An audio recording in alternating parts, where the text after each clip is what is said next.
할렐루야. 오늘도 주님의 전에 나오신 여러분들을 축복하고 환영합니다. 2부 예배 때는 우리 강단 공사 1차 공사 보고를 할 건데 오늘 2부 때는 좀 안내만 드리겠습니다. 1차 공사가 끝이 났고요. 또 은혜롭게 잘 마쳤는데 2부 때 얼마 이제 지정이 들었던 부분과 이런 것들을 좀 함께 보고를 드릴 예정입니다. 자세한 내용은 2부 예배 영상을 참고해 주시길 바랍니다. 은혜롭게 잘 맞춰서 감사하고 또 여러 가지 또 남은 부분들이 있는데 또 고민을 좀 하고 있으니까 함께 기도하시면서 준비해 주시기를 부탁드리겠습니다. 오늘은 오늘 말씀을 통해서 함께 하나님의 은혜를 나누고자 합니다. 제목을 따라해 주실까요? 구하라, 찾으라, 두드리라. 이번 명절 여러분 참 즐거우셨습니까? 안 즐거우셨나요? 네. 명절이라는 것이 어떤 사람들에게는 참 즐거운 시간이기도 하지만 또 어떤 사람들에게는 참 힘든 시간이기도 하더라고요. 가족들의 특별히 관계에 어려움이 있는 분들은 명절의 시간이 그렇게 힘든 시간이었다고 이야기를 합니다. 그렇기 때문에 참 이 가족에 대한 고민이 많이 있어요. 가족은 인간관계 중에서 가장 중요한 관계인데요. 그런데 너무 가깝다 보니까 부딪힐 일도 많고 서로 상처 줄 일도 참 많은 것 같습니다. 하나님께서 이 가정의 관계를 소중하고 귀하게 만들어 가기를 원하시는데 그것이 쉽지만은 않은 것 같습니다. 우리는 어떻게 하면 좋을까요? 저는 저희 신림교회 모든 가정마다 회복되고 살아나는 그 은혜를 기도하고 있는 중입니다. 여러분의 모든 가정이 주님의 은혜 안에서 회복되어지고 충만하시기를 주님의 이름으로 축원합니다.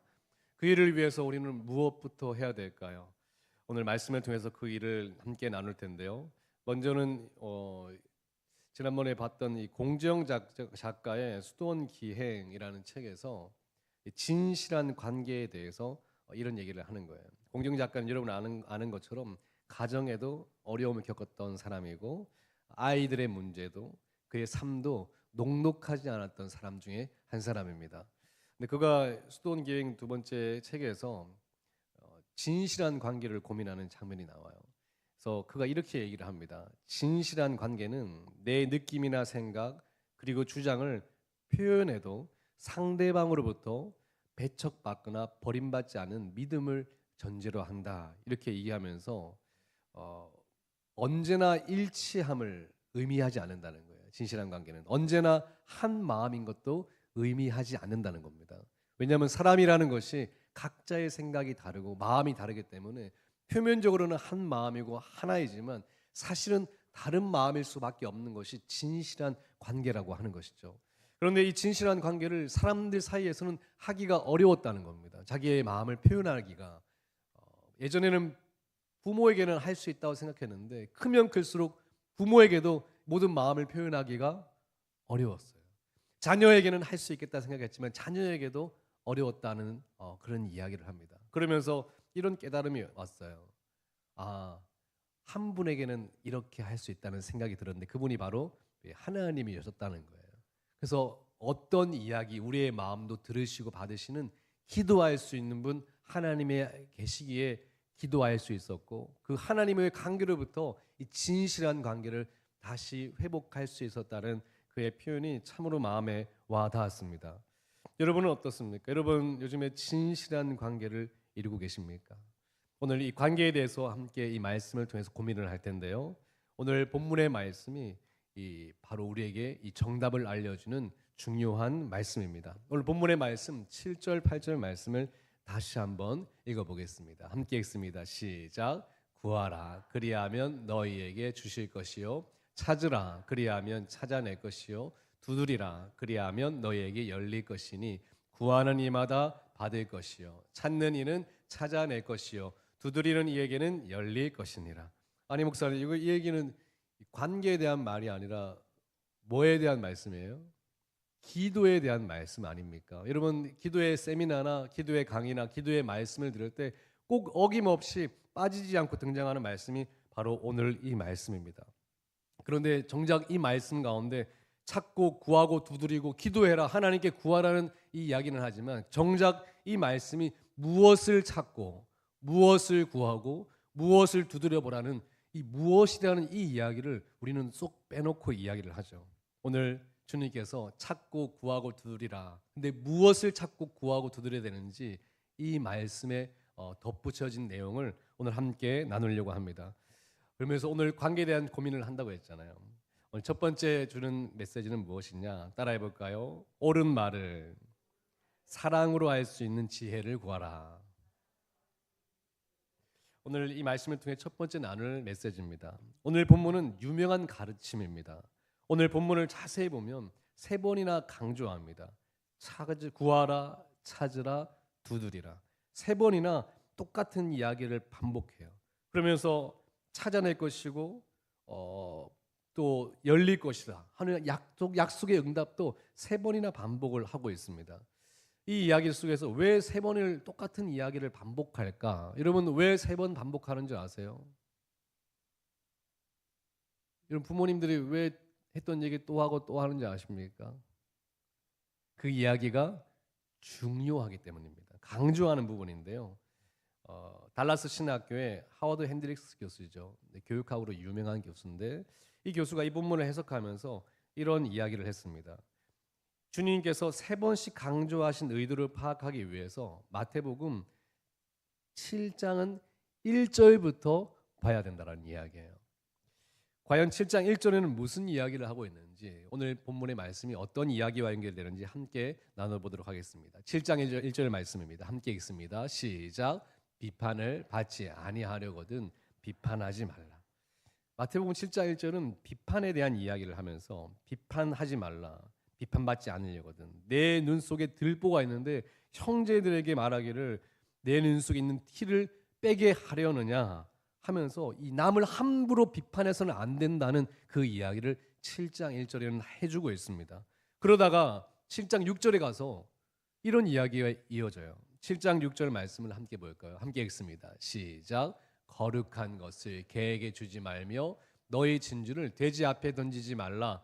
그들이 그것을 발로 밟고 돌이켜 너희를 찢어 상하게 할까 염려하라.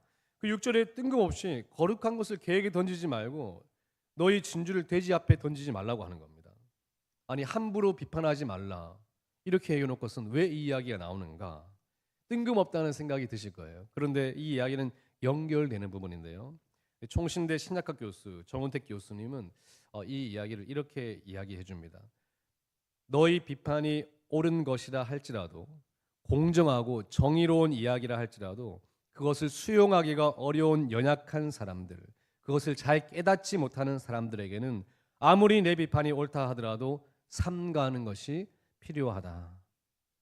한마디로 말하면 옳은 이야기를 그냥 말하는 게 아니라 지혜롭게 말해야 된다라고 하는 겁니다. 따라해 볼까요? 옳은 이야기를 그냥 말하는 게 아니라 지혜롭게 말해야 됩니다. 이 이야기를 하고 있다는 거예요. 이 맥락 속에서 이어지는 말씀이 오늘 본문의 말씀, 주님께 그 지혜를 뭐 하라는 거예요? 찾으라, 구하라, 두드리라. 그 지혜를 주님께 구하라고 하는 겁니다.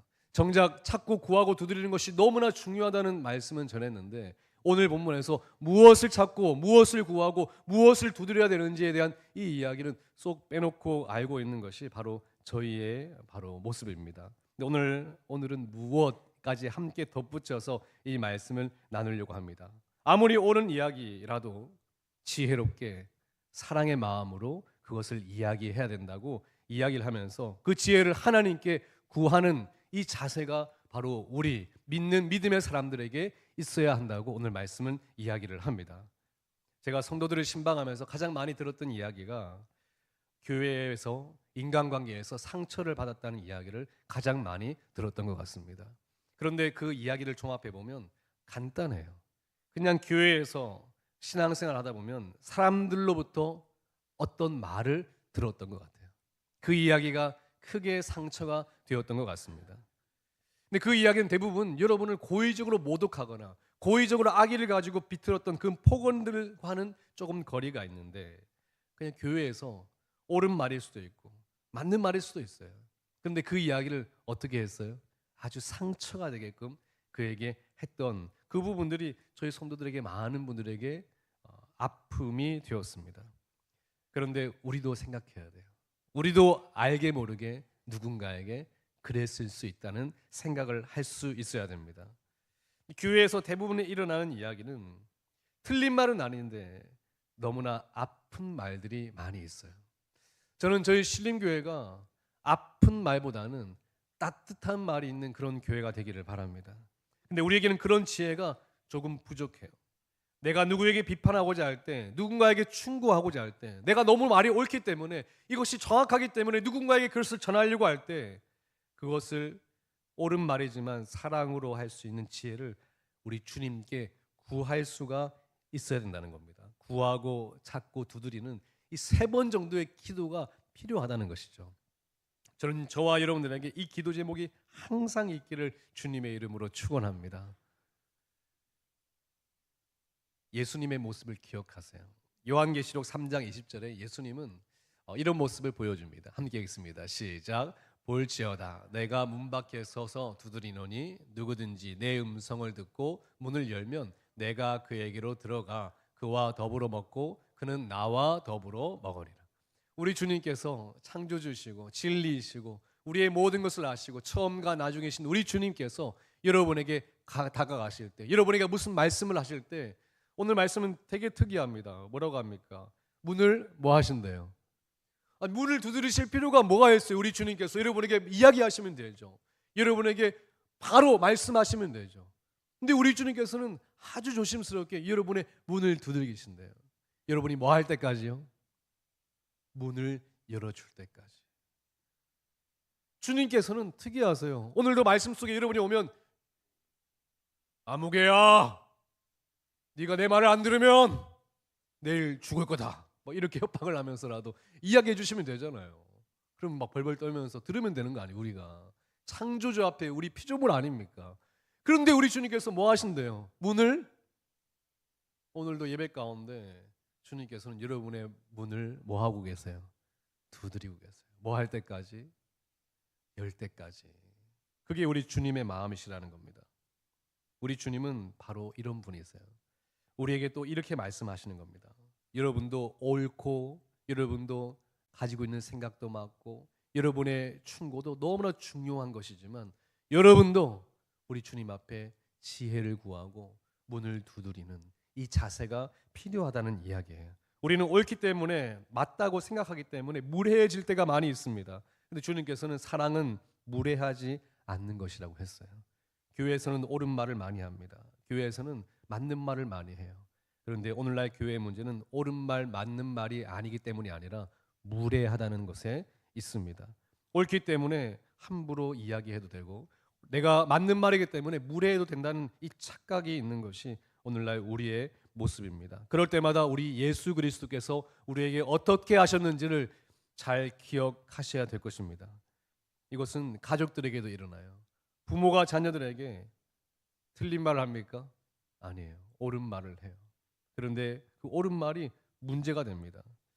부모들은 쉽게 얘기하죠. 사춘기 아이들이 버릇이 없다고. 그런데요, 생각해 볼 필요가 있습니다. 사춘기 아이들만이 버릇이 없는 게 아니라 부모도 아이들에게 버릇이 없을 수 있어요. 옳기 때문에 함부로 쉽게 이야기하는 이 부분이 저희에게 있기 때문에 그렇습니다. 어른들은 특별한 재주가 있어요. 옳은 말을 기분 나쁘게 하는 재주가 있대요. 아이들의 말에 의하면 무슨 말인지는 아는데 이것이 아주 뭐예요? 기분이 어때요? 나쁘대요. 이왕 맞는 말이라면 기분 좋게 말할 수는 없나요? 지혜롭게 말할 수는 없습니까? 우리 어른들이 늘 겸손히 생각해야 되는 부분 중에 하나라고 하는 겁니다. 옳기 때문에, 내가 알기 때문에, 내가 경험한 것이기 때문에, 내가 나이가 많기 때문에, 내가 정확하게 이것을 인지하고 있기 때문에 어떤 말이든 함부로 너에게 해도 된다는 이 태도는 위험한 것일 수 있다고 하는 거예요. 저 같은 목회자들도 늘 조심해야 됩니다. 하나님의 일이기 때문에, 성경의 말씀이기 때문에, 그리고 이것이 진리이기 때문에 이것을 어떤 태도로든지 함부로 이야기하기만 해도 된다라는 이런 착각은 정말 위험해질 수가 있는 겁니다. 좋은 선물일수록 포장지가 어때요? 아름다운 좋은 선물을 신문지에 돌려 말아서 줍니까? 좋은 선물일수록 포장지가 예쁘죠.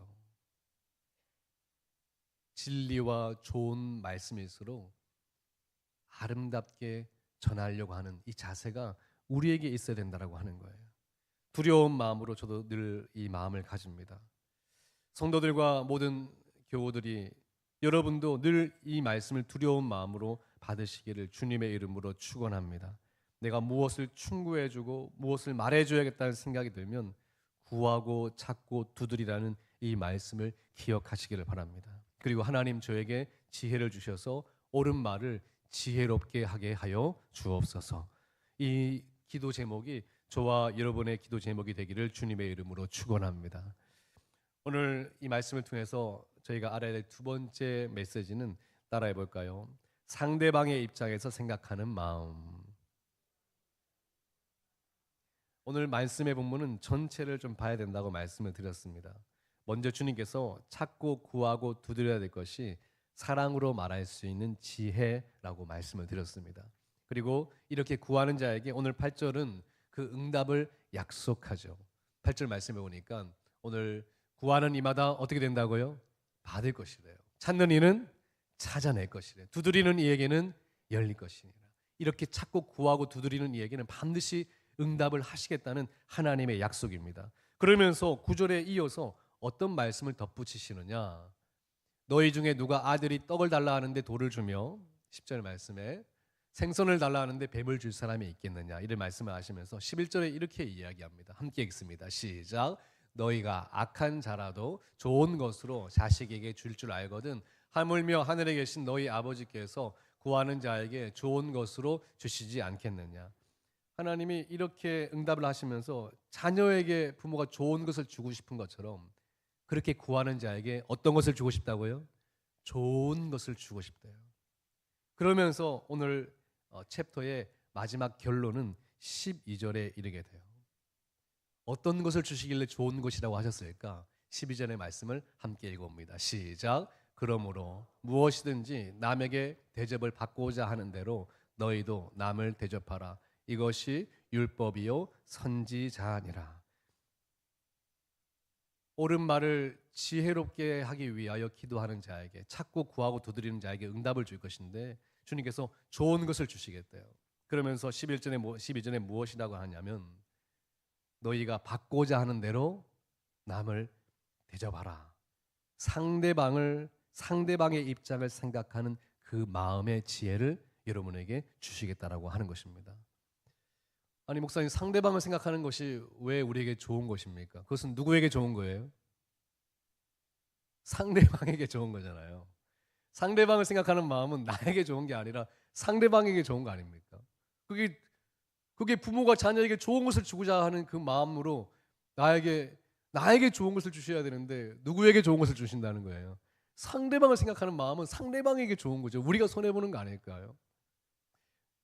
요즘에 이런 강의들이 많아요. 유명한 그 책 중에 하나가 애덤 그랜트의 Give and Take라는 이야기입니다. 애덤 그랜트는 유명한 학자이자 또 유명한 교수이죠. 이분이 Give and Take라는 책에 썼던 내용이 많은 그 기업인과 경영인들에게 강연이 이루어지고 있습니다. 어떤 내용이냐면 간단하게 말하면 사람은 세 부류가 있대요. 어떤 부류가 있냐면 첫 번째 부류는 기버, 주는 것을 좋아하는 사람. 이런 사람은 받는 것보다 뭐 하는 것을 좋아해요? 주는 것을 좋아한대요. 두 번째 사람은 테이커. 이 사람은 내가 주는 것보다 뭐를 좋아합니까? 이 사람은 남이 나에게 10개를 주는 것은 작게 여기고 자기가 하나를 주는 것은 크게 여기는 사람이에요. 그리고 절대 내가 손해보는 것을 견디지를 못하는 사람.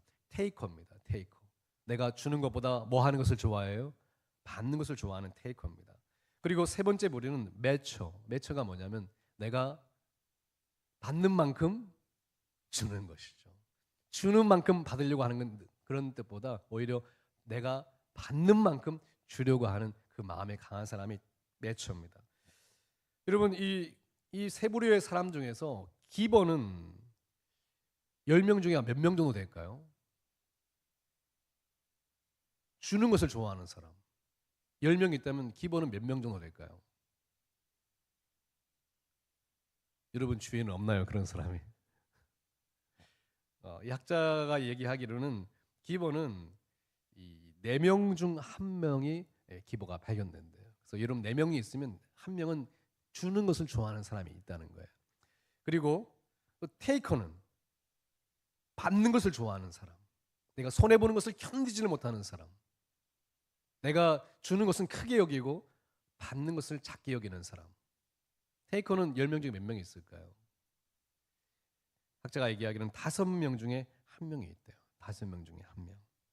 그러면서 나머지 대부분의 사람은 매처에 가깝다는 거예요. 내가 받는 만큼 주려고 하는 사람인 것이죠.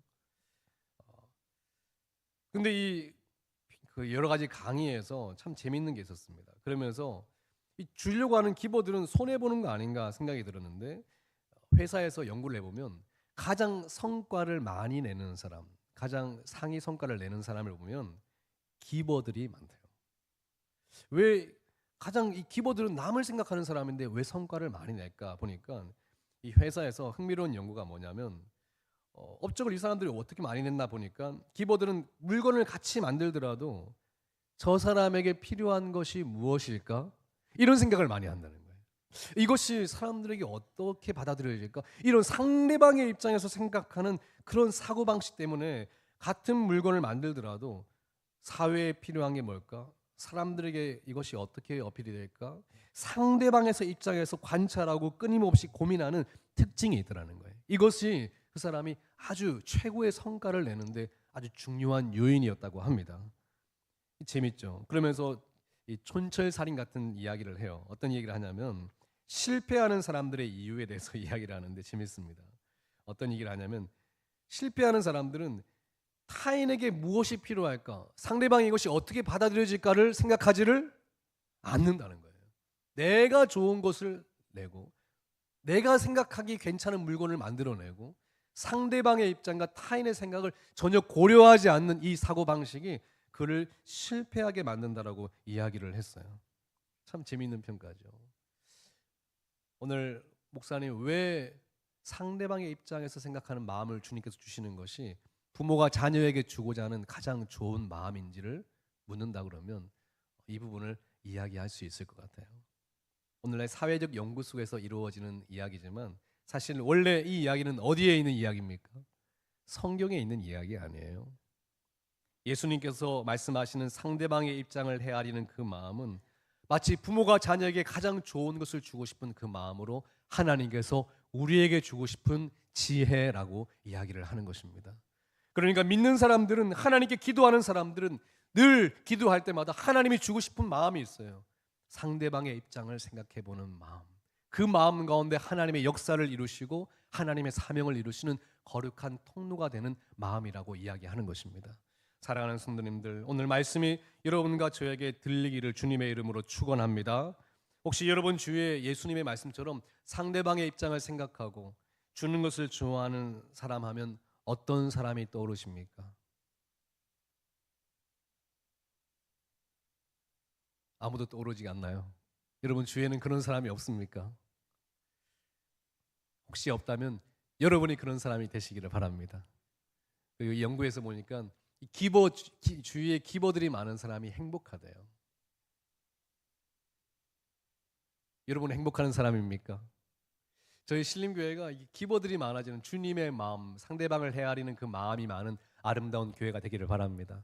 사회 속에는 그것이 부족하다 하더라도 교회에 오면 이 마음, 예수 그리스도의 마음으로 가득 찬 교회가 되면 얼마나 행복할까, 그런 생각이 들었어요. 교회에서 일어났던 일화를 한번 소개해드리고 싶습니다. 시골 교회에서 성만찬을 했던 날이었대요. 목사님께서 이제 떡을 떼면서 이것은 주님의 뭐예요? 몸입니다 했더니 갑자기 그 할아버지 한 분이 성만찬을 받다가 초신자였나 보죠. 요즘은 초신자도 자신의 믿음을 고백하면 성만찬을 받도록 되어 있습니다. 그런데 이것은 주님의 몸입니다 이렇게 하는 사람들이 막 다 두 손으로 아멘 아멘 받으니까 할아버지 한 분이 성만찬을 참여하면서 갑자기 주머니에서 봉지를 꺼내더라는 거예요. 주님의 몸입니다 하니까 이것을 봉지에 넣어서 가져가려고 하더라는 거예요. 목사님이 이거 지금 드셔야 된다고 했더니 아니라고, 이거 귀한 거 아니냐고, 귀한 거니까 우리 손자 갖다 줘야 된다는 거예요. 손자. 그래서 목사님이 그 마음이 너무 웃기기도 하고 귀하기도 하고 아름답기도 했다는 거예요. 예전에 어땠어요? 부모님과 어르신은 좋은 거 귀한 거 있으면 다 누구 주고 싶었어요? 사랑하는 자녀나 손자 주고 싶었잖아요. 저희 할아버지도 항상 그 어르신들 여행을 갔다 오면 그 간식 꾸러미가 있잖아요. 그거를 한 번도 드시지 않고 항상 갔다 오시면 그걸 저희한테 주셨어요. 거기는 오징어도 들어있고 사탕도 들어있고 막. 지금 그때는 그게 당연하다 생각했는데 지금 돌아보니까 아, 이게 사랑의 마음이라는 생각이 들었습니다. 여러분, 이 마음이 있는 곳이 어디인지 아세요? 바로 주님의 교회입니다. 이번 명절을 보내면서 혹시 여러분 가정에서 이걸 느끼셨나요? 가정이라는 것이 원래 세상 속에는 없는 주려고 하는 마음, 너를 생각해 주려 하는 마음, 상대방을 헤아리는 그 마음이 있는 그곳이 바로 가정이거든요. 근데 오늘날은 가정이 냉랭해졌어요. 부모 세대들도 더 이상 희생하거나 자녀를 헤아리는 마음이 약해집니다. 그러니까 가정이 냉랭하고 힘들어요. 오늘날 이 마음을 배울 수 있는 곳은 공지영 작가가 말했던 것처럼 무엇이든지 말할 수 있는 관계, 참된 관계, 바로 하나님과의 관계로부터 이것을 배울 수가 있다는 거예요. 주시려고자 하는 마음, 여러분에게 당신의 독생자까지 아끼시지 않는 그 마음.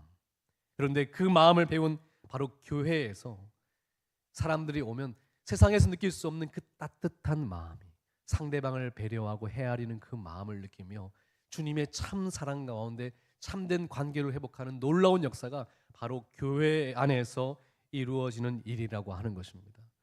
그래서 이 말씀을 준비하면서 생각해 봤어요. 저희 신림교회는 따뜻한 교회입니까? 너무 감사하게도 새 가족들에게 저희 교회 어떠세요? 라고 물어보면 항상 빠지지 않고 나오는 이야기가 있습니다. 신림교회는 좀 따뜻한 것 같다. 그 말이 무슨 말인가 했더니 우리 여러분이 상대방을 생각하고 배려하는 마음이 있으신 거예요. 바로 주님의 마음이죠. 저희는 이번 창립 기념주일을 보내면서 사실은 저희 교회 본당 공사도 앞두고 있고 저희 교회 지금 한 10가지가 줄을 서 있어요. 고치고 수정하고 해야 될 일들이 줄을 서 있습니다. 순서들이 줄을 서 있어요. 할 일도 많아요. 재정이 들어갈 일도 많습니다. 해야 될 일도 많습니다. 근데 창립 기념주를 보내면서 사역자들과 장로님들과 기도하는 중에 우리 창립 기념주일 하나님께서 이 아름다운 교회를 세우신 이 날에 우리가 귀하게 나누는 일이 있으면 좋겠다 하는 마음이 들었고 이번에는 온천하 만복교회 수혜입은 교회를 돕는 그 일을 결정을 했습니다. 그래서 그 마음으로 그 교회를 돕고 나니까 우리 마음이 참 기뻤어요. 그리고 나서 저희 본당고사를 했는데 참 안전하게 잘 마칠 수가 있었습니다. 하나님께서 주신 은혜라고 저는 생각을 합니다. 그런데 너무나 그 감사한 마음인데 온천하 만복교회에서 이번 그 명절을 보내면서 저희 교회 또 고구마를 몇 박스 가져오신 거예요. 그래서 목사님 이걸 왜 또 하셨냐고 했더니 목사님이 어떤 마음이냐면 아이고 그 신림교회도 해야 될 일이 많고 필요한 것도 많으실 텐데 저희 교회를 생각해 주셔서 감사하다고 이러면서 목사님은 또 어느 교회를 생각해요? 우리 신림교회를 생각해 주시는 마음. 이 마음이 무슨 마음인가? 이렇게 생각할 수도 있잖아요. 아니 큰 교회에서 작은 교회 수혜입은 교회를 도와야 되는 것이 당연한 거 아닙니까? 이렇게 생각할 수도 있잖아요. 그런데 주님이 주시는 마음은 누구를 생각하는 마음이에요? 상대방의 입장에서 생각하는 마음. 이것이 바로 교회 안에서 말씀 안에서 은혜 안에서 이루어지는 바로 일입니다. 이것이 저와 여러분과 여러분의 모든 가정 안에서 이루어지는 일이 되기를 원하고 저희 신림교회에서 날마다 이루어지는 그런 일이 되기를 원합니다. 상대방의 입장을 생각하는 이 황금률이 아버지신 주님께서 자녀에게 주고 싶으신 가장 지혜로운 마음입니다. 저는 이 마음을 먼저는 제가 변함이 없었으면 좋겠어요. 저희 늘 수고하고 애쓴 성도님들의 그 수고를 늘 기억하고 성도의 입장에서 생각하는 목회자의 마음이 변하지 않았으면 좋겠습니다. 그리고 여러분의 그 마음도 따뜻한 마음도 변하지 않았으면 좋겠어요. 저희 신림교회 정체성은 따뜻한 교회입니다. 맞습니까? 저희가 이 난곡동에서 힘들고 어려운 인생을 살았을지언정 그래도 나보다 더 어려운 또 주위에 힘들어하는 이웃을 생각했던 교회의 정체성을 가지고 있습니다. 저희 교회가 이 마음이 변하지 않기를 원합니다. 그리고 앞으로 저희 신림교회는 좋아질 겁니다. 그런데 저희 신림교회만 좋아지는 것이 아니라 주위의 이웃과 그리고 교회와 또 우리가 선교하는 교회들 함께 좋아지기를 원하는 마음이 저에게 있기를 원합니다. 나아가서는 저희 난곡동에 있는 교회지만 세계 열방까지 품을 수 있는 그런 큰 그릇의 하나님의 교회가 되기를 바랍니다. 그것이 주님께서 우리에게 원하시는 거예요. 오늘 본문을 통해서 기억하십시오. 구하라, 찾으라, 두드리라. 여러분에게 그 지혜를 구하고 찾고 두드리라고 말씀을 하십니다. 그런 사람마다 허락할 것인데 마치 부모가 자녀에게 좋은 것을 주고 싶은 마음으로. 그 마음이 무슨 마음이었죠? 상대방의 입장을 생각하는 마음이었습니다. 오늘 그 마음 속에서 하나님의 놀라운 역사를 이루시는 하나님의 뜻이 들어있는 줄 믿습니다. 오늘 여러분 결단하시길 바랍니다. 예수님의 마음을 기억하시면서 구하라, 찾으라, 두드리라, 내가 좋은 것으로 응답하겠다. 바로 상대방의 입장을 배려하고 생각하는 예수 그리스도의 마음. 이 마음을 품으시고 이번 한 주도 여러분의 가정에서, 직장에서, 인생길에서 승리하시는 저와 여러분 되시기를 주님의 이름으로 축원합니다. 오늘 함께 결단